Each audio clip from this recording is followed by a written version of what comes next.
दोस्तों आज के वीडियो में हम डिस्कस करने वाले हैं हार्ड डिस्क और एसएसडी की।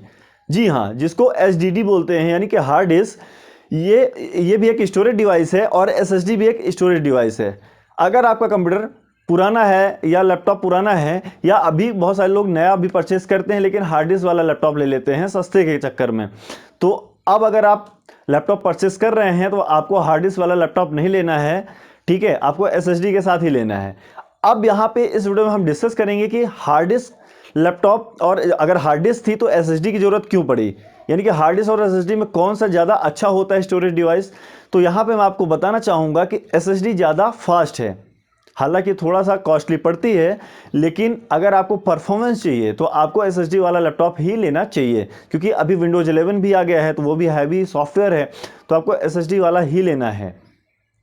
ठीक है, तो अभी हम इसमें डिटेल में बात करेंगे कि हार्ड डिस्क और एसएसडी में क्या डिफरेंस है। तो सबसे पहले मैं आपको हार्ड डिस्क की बात बता देता हूँ। हार्ड डिस्क एक्चुअली जो है पुरानी टेक्नोलॉजी है, ठीक है। इसकी स्पीड इसलिए कम होती है क्योंकि एक मेटल हार्ड ड्राइव है और ये मूविंग सिस्टम पे इसकी स्पीड वेरी करती है, यानी कि इसका जो प्लेटर है वो ऐसा घूमता रहता है राउंड राउंड, ठीक है। उसके ऊपर एक रीड राइट हेड होता है जिसके हेल्प से हम डेटा एक्सेस कर पाते हैं, डेटा को सेव कर पाते हैं। अब जितनी तेज आपकी वो प्लेटर वो घूमेगा हार्ड डिस्क का, उतनी तेज ही आप डेटा एक्सेस कर पाएंगे, उतना ही ज़्यादा फास्ट आपका सारी चीज़ें ब्राउजिंग वगैरह सारी चीज़ें होंगी, ठीक है। अब एक्चुअली दिक्कत क्या है कि जो हमारी हार्ड डिस्क अभी मार्केट में आ रही है, मैक्सिमम उसकी स्पीड है 7400 आरपीएम, यानी कि 7400 यानी 7400 बार वो एक मिनट में मूव होता है, यानी कि 7400 आरपीएम रिवॉल्यूशन पर मिनट, ठीक है। इससे ज़्यादा कि हम स्पीड ले नहीं सकते हैं।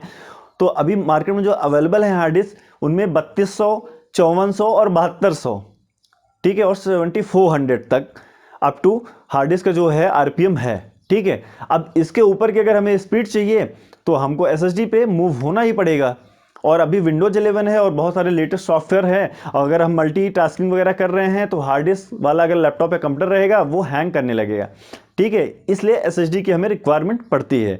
अब अगर हम एसएसडी की बात करें तो एसएसडी भी मेनली टू टाइप की आती हैं। एक होता है साटा एसएसडी, जो कि हार्ड डिस्क जैसा ही होता है। एक्चुअली होता क्या है कि जो पुराने कंप्यूटर लैपटॉप पे अगर हमें एसएसडी लगाना है तो उसमें M.2 स्लॉट नहीं रहता, ये भी हम अभी आगे बताएंगे कि M.2 स्लॉट कौन सा होता है। तो ये सभी मदरबोर्ड में होता नहीं है। अगर हमको अपग्रेड करना है पुराना हार्ड आपका कंप्यूटर या आपको लैपटॉप करना है तो उसमें M.2 स्लॉट रहेगा नहीं, यानी M.2, तो उसमें साटा एसएसडी ही लगेगी।